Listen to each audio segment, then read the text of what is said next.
In today's video, I'm going to teach you how to use webhooks in Zapier. Webhooks are a fantastic way to automate tasks and integrate different applications, saving you time and effort in your day-to-day operations. Whether you're a seasoned Zapier user or just beginning your automation journey, this guide will walk you through setting up webhooks efficiently and effectively. First, we'll start by navigating to the Zapier platform. Once you're logged in, you'll want to look for the option to create a new automation. This is usually done by clicking on the Create button, a crucial step as it sets the foundation for your entire workflow. After initiating the creation process, you'll then select Zaps, which refers to the automation workflows that perform your tasks. Next, it's time to configure a trigger. In Zapier, a trigger is what sets your automation in motion. You'll need to click on Trigger, your starting point for any action in Zapier. You'll be prompted to type in your desired trigger, and in this case, you'll enter webhook.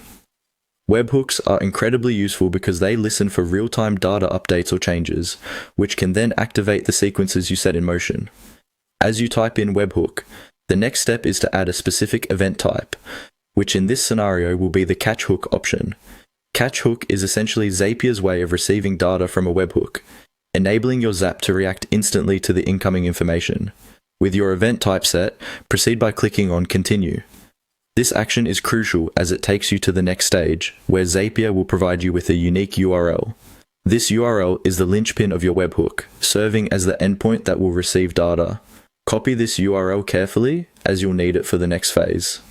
Now that you have the URL, paste it into another application you intend to use.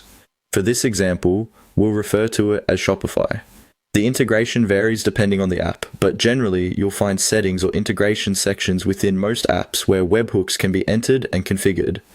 After setting up your webhook in the other application, return to the Zapier platform and click on Test Trigger.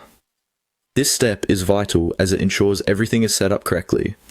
Zapier will run a test to ensure that the webhook is functioning as planned, giving you the peace of mind that your automation will work seamlessly. Finally, follow any on-screen prompts provided by Zapier.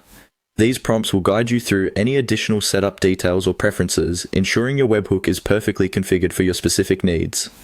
And there you have it, a complete guide to setting up and using webhooks in Zapier. By following these straightforward steps, you're now equipped to streamline processes and automate tasks effortlessly. Thank you for tuning in, and I hope this tutorial has been helpful in your quest to enhance productivity through automation.